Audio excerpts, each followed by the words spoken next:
Hey honey, welcome back to my channel. So today we're going to be talking about how I'm planning this winter for a very successful spring garden. Hopefully. I'm going to be completely honest. This is my third year gardening. I don't have everything figured out, but I have learned a lot.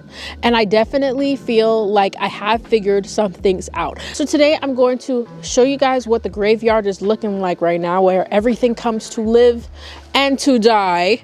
And then I'm hoping that I can bounce some ideas off of you guys as well, but tell you what I'm thinking we should do in the next year. First things first, in the last vlog, you guys saw that I put down all of this weed barrier, but I put down the mulch and homegirl looks ashy. Homegirl looks like she's going through it. So I think that this year I'm done with the mulch. I'm really done with the mulch. I'm just gonna put rocks down. It's gonna be expensive. And that's something that I wish I knew when I started this, is how much it can add up to be, because gardening gets expensive. In this garden bed in front of me last year, I tried doing lettuce and carrots.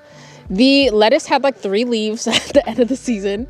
And then the carrots, I definitely planted too close together, which is something I wish I knew, like the distance. I didn't read the packaging. I just thought that I knew everything, and that was so stupid. I think that this year I'm going to try to keep this one carrots. I see that a lot of people don't have success with carrots, but I do think that I want to try it out. Over here is where I had my tomatoes. I planted cherry tomatoes and Better Boy tomatoes, which the cherry tomatoes did significantly better than the Better Boys, but the cherry tomatoes weren't really like a significant bush or anything. It was just kind of a little moment. I would rate it a 5 out of 10. I was able to enjoy some cherry tomatoes, so I'm very excited about that. But I'm hoping that I could get a really big abundant tomato bush this year. It's like all I want. If only one thing could grow, I would just want one really big tomato bush. And this one right here, I planted herbs and they grew really, really well. And over here, I planted melons and they did not.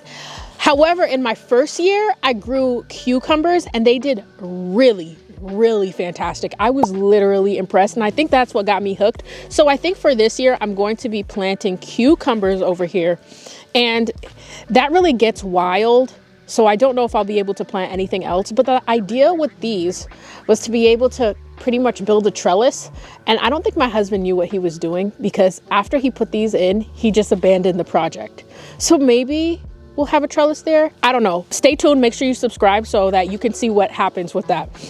But the idea is so that we could have the cucumbers go over it, because it really grows massively. Something else I've got totally figured out are the peppers.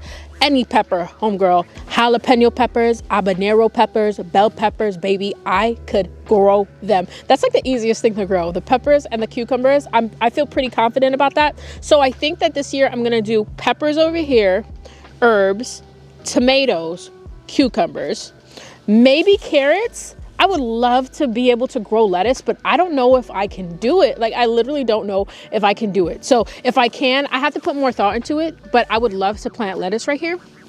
And in this garden bed, it does not get a lot of sunlight. So something that I was thinking that I want to do is put flowers, and that, because the whole idea is that it would attract pollinators, you know, and I would have a flourishing garden with bees that just kind of want to eat all my stuff, and then, you know, I could just like live in here.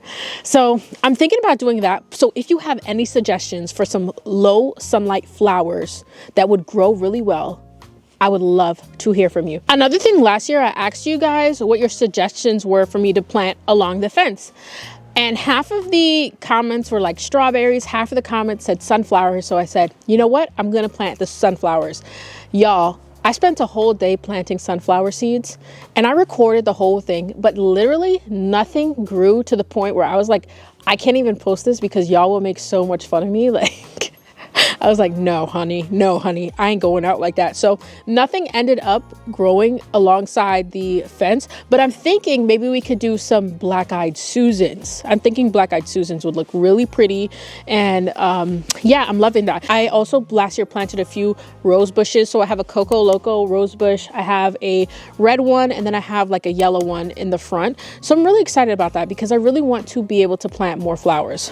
Hey, Bookie, I just came back from spin class, and to my surprise, I had some lovely ladies at my front door, and it was not Jehovah's Witness. It was my flowers from Heirloom Roses. I've never purchased flowers online before, and my neighbors on Facebook said that this is a pretty poppin' place to get some roses, and they seem kind of popular online. So we're gonna open this up together and give it some water. I have a rose bush in front of my house, but I haven't had it for more than a year. I just got it last year, so I don't see any roses, sisters. I don't see any roses yet, sisters. But for that one, I think they bloom in late spring. So we're gonna get these bad boys started. It's not gonna be a full rose bush in here. I know for sure it's gonna be some like twigs kind of deal. We are going to open it up together.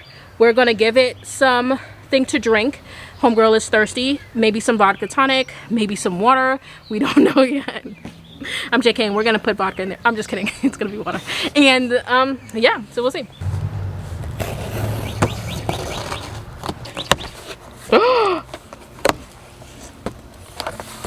Why am I like this?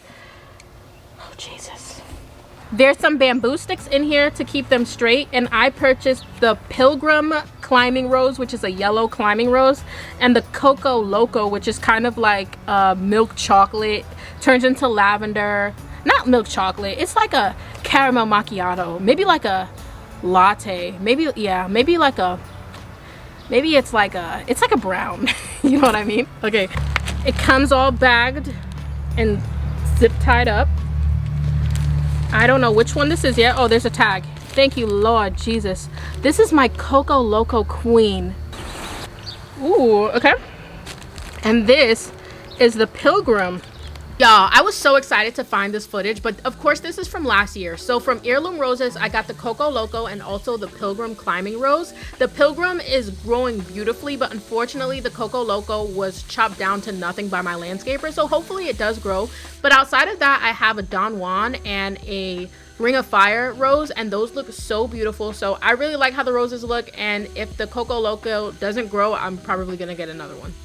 Something I want to focus on a lot more this year is companion planting, and I was reading a few articles about it. And so last year I planted like my basil next to the tomatoes, and I think that's what made my bush do so much better than the year before. So really my goal this year is to just improve that. On top of that, I think that I can have a more consistent watering schedule. I honestly think that my inconsistent watering is the reason why I didn't get the tomato bush I deserved. I think I'm also going to start sourcing seeds from local nurseries. A lot of times when you go to Lowe's, like they'll have seeds that don't even freaking grow in your region. I'm like, girl, why is you even doing that? And so I'm not even going to do that anymore. I think I'm going to go to the local nurseries and start my seeds using their seeds. I'm also going to take the time to plan out the layout of this space. I think it's going to be best for maximizing the space that I have. I also think it's going to help me when it comes to companion planting. I may or may not do a little watering system if I can find something on Amazon. In the upcoming week, I'm going to start organizing my seeds and start my seeds indoors. I got this really cool seed organizer, which I'll tag in the description box below, something similar or the exact one if I can find it. Using the seeds that I have and the seeds that I'm going to get, I'm going to figure out exactly what I'm going to plant and where I'm going to plant them. Something that I did more research on based on your comments on the last video was the importance of composting. So I have started putting like all my kitchen scraps in the compost bin in the back, and so I plan on using that to, you know, just nourish the soil that I'm using, and hopefully we'll see a difference with the plants in that way. This year I did make my own mixture for the soil, and so I think I'm going to keep doing that because it works. The one thing that I have not found a solution to yet is how to keep the squirrels out of the garden. I really don't want to have to put a fence up or like put anything over it, but at this point they literally steal so much stuff. It's really ridiculous. They're thieves and it's horrible. I just wanted to give y'all a little update of what I'm thinking about doing this year. If you have any suggestions, of course, let me know in the comments. I'm going to be keeping y'all posted this year with the planning, the layout, the organization, and everything. So if you want to see that, make sure that you hit the subscribe button down below. If you're just starting your garden, let me know what you plan on planting. I would love to hear from y'all, but until next time, I will keep y'all posted on all the things we're growing this year. So toodles!